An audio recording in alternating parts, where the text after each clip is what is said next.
Hello everyone and welcome back to another new album video. We're now on week 11 and this week we're taking a look at Happy Prisoner, the Bluegrass Sessions by Robert Earl Keen, first released February 6th, 2015.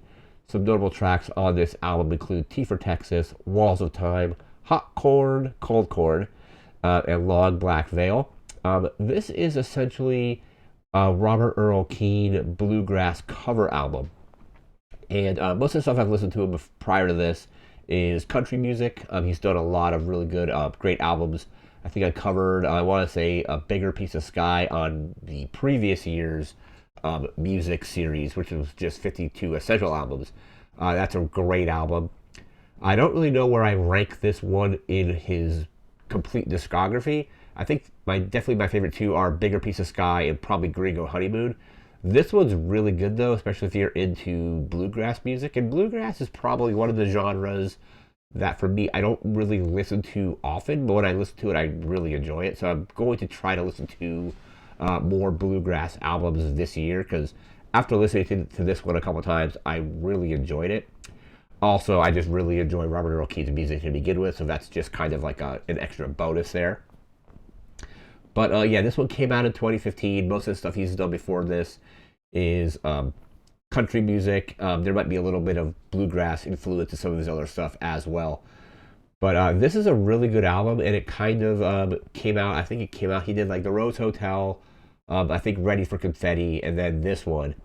And he hasn't done an album for quite some time. I think he might be like semi-retired now because I remember getting an email a couple years back saying he was pretty much done touring, or I think like touring like outside of Texas. Because I think when I was checking out the set list for some of his more recent shows, it was pretty much primarily just kind of like concentrated in Texas. So probably just at his age, probably just easier to do shows that are a little bit more local than just traveling over the entire country. But before we get to the actual album, we're going to just briefly discuss my history with Robert Earl Keen. So I first was told about Robert or learned about him in 2007. So 2007, I was working at a restaurant, just a kitchen restaurant, doing some basically just working in the kitchen, doing some cooking, some dishwashing, stuff like that. And then I was also on the weekends I was a bar back, so I would help the bartenders like pick up like empty like cans and recycling and stuff like that, and clean glasses and get them whatever they needed. And on the weekends, Fridays, Saturdays, eventually I think they maybe even rolled it into Sundays, they had just live music. And they had like a three-piece band at one point that would play on Saturdays, and I think that band maybe kind of just fell apart because I think two other members just had like life stuff happen, and then just kind of, I think one of them moved away, one of them had a kid, I think, and they ended up just kind of like drifting apart, and the one remaining member of the band was basically just kind of like the kind of like house musician that would play most weekends. The restaurant would also bring in other acts as well. But this one guy, he would basically just play guitar and do kind of like country covers. And he covered the one Robert Earl Keen song he played most of the time was "The Road Goes On Forever," which is one of Robert Earl Keen's kind of biggest, kind of most well-known songs, one of his best songs.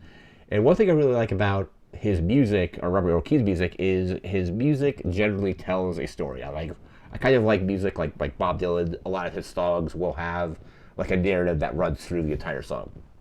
A lot of Robert Earl Keen stuff does that as well. So I remember the musician guitarist was taking a break one time. Like I think it was like he did a set, was taking a break, and was going to go back and play later. And I was talking to him, asking him, like, hey, like I really like that song you just played. Like who wrote that originally? He was telling me, oh, it's Robert Earl Keen. He's one of my favorite like country musicians.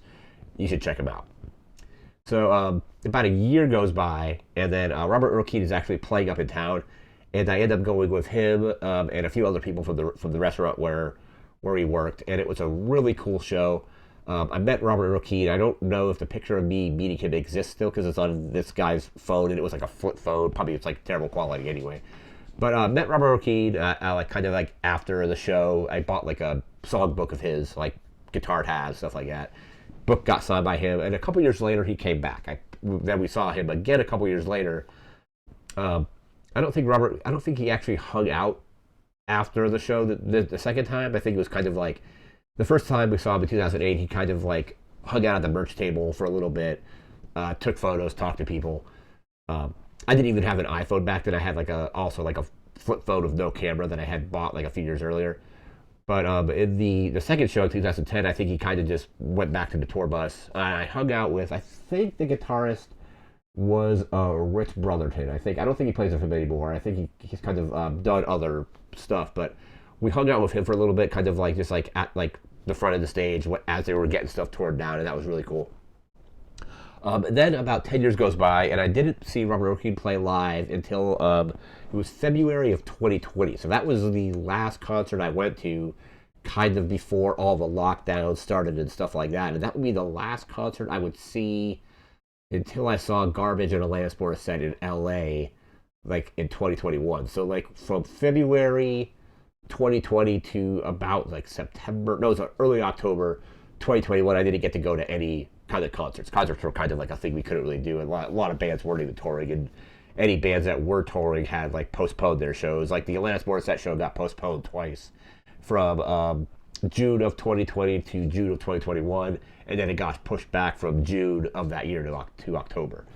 But Robert Earl Keen saw him again in 2020. Again, last concert I saw before the lockdowns, and then I saw him a few years ago. The last time I saw him was in 2021 at a like a country music bar. That is a really cool bar. I had never been to it before, but it was really, really cool. So and then I think he played that place one more time, and then I think that was like his last kind of performance, at least like in the area. Because like I said, now if you like check out his set list FM thing, I think it's mostly stuff that's just based in Texas. But quick history of him was that I'm just big fan of his. This album, for some reason, kind of fell under the radar for me. I knew it existed, but I probably didn't get around to listening to it because it wasn't a traditional country album, and I mostly like his country music. But I'm glad I finally got around to listening to it because it's really good. We're gonna now jump into the track list here, and let me pull this up here. So I don't know if this has a full length rating because it's I'm usually it's such a kind of small release that I had to like do my research through a different place here. But 15 tracks. Don't know the exact runtime. Let's actually just bring it up on my phone here instead, because it's on Apple Music. So I'll just pop it up here and we'll see what it says here. Happy Prisoner.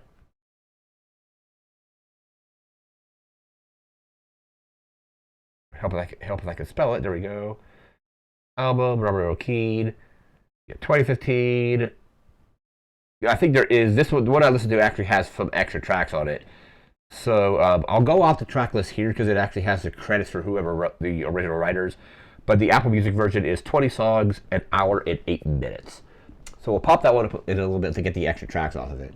But track 1 is Hot Cold, it's hard to say this, Hot Chord, Cold Chord, and that's written by, I'm going to try to pull the guy's name up here. I think it was David. Yeah, David Ackerman, Earl Scruggs, and Lesser Flats. That's a cover from them. Track 2 is 52 Vincent Black Lightning. That's a really great track. That's by Richard Thomas. Track 3 is Footprints in the Snow by Bill Monroe and Rupert Jones. Track 4 is 99 Years for One Dark Day, which is by Jesse Fuller, or originally by Jesse Fuller, the writer of it. Track 5 is East Virginia Blues by A.P. Carter. Track 6 is Poor Ellen Smith. And Robert Earl Keen did the arrangement by that. I'm not sure if that's an original from him or if he just kind of did the arranging on it. It does the vocals as well. But track 7 is Long Black Veil by Danny Dill and probably mispronounce this, Mara John Wilkin. Track 8 is The World Is Not My Home by Albert Brumley and Mary Reeves. Track 9, T for Texas, probably my favorite track on the album. And that's a duet with Lyle Lovett. And Robert Earl Keen's worked with Lyle Lovett multiple times. I think there's a couple different albums that they both kind of duet on, or they kind of like collaborate occasionally. But track 9 is T for Texas. Absolutely love that one. That's written by Jimmy Rogers. And again, probably my favorite track on the entire album. Track 10 is the Peter Rowan intro, which is just it's Robert Earl Keen doing a little bit of talking here. Track 11 is Wheel of Time, or sorry, not Wheel of Time, Walls of Time by Bill Monroe and Peter Rowan. Track 12 is White Dove That's by Carter Stanley. Track 13 is Old Home Place. Old Home Place by Dean Webb and Mitch Jane. Track 14 is Twisted Laurel, which is by Charles Williams. Charles William Thompson and Tommy Thompson. And track 15 is Wayfaring Stranger, which is by Robert Earl Keen, but it's a duet with Natalie Maines. So now we'll pull up the track listing on the Apple Music version, because this is like a deluxe version of it that I listened to. So we have track 15. So we're starting with track 16. We have Little Cabin on the Hill. It doesn't actually say who the original artist is on that one. Track 17 is Dark as a Dungeon. And track 18 is I'm Troubled, I'm Troubled. Track 18 is I'm Troubled, I'm Troubled. Track 19 is 14 Karat Mind. And track 20 is Steam Powered Aeroplane. So slightly different version. This one comes in at about 1 hour and 8 minutes. So I'm not really sure how long the original version is. Actually, I think the original version might still be on there. Let me double check that. Happy Prisoner, because you can actually, on Apple Music, cool thing is you can actually go down. If you have a deluxe version, you can actually see the original one as well. The original one, yeah, 15 tracks, 52 minutes. So about 17 minutes difference between the kind of deluxe version and the original release. But I listened to the deluxe version, but it's an excellent album. If you're into bluegrass, I would check it out. I'm slowly starting to kind of like, not necessarily come around to it. Like I never really like dismissed bluegrass as a genre. I just never really had a lot of interest in listening to it. But there's a lot of really great bluegrass out there, so I'm gonna definitely start listening to more of it. And like, it doesn't matter what kind of music it is. It's just it's a lot of fun to listen to it. So if you're into bluegrass, or if you're into Robert Earl Keen, or even country music, I would definitely check this album out. That's going to do it for this video. We'll be back again in another week doing another new album. Don't exactly know what that's going to be yet, but it's going to be something that's going to be new to me at least. So we'll be back with that. Thanks again for watching. Remember to like, comment, share, subscribe. We'll see you next time. Thanks for watching. Take care and have a good one. See ya.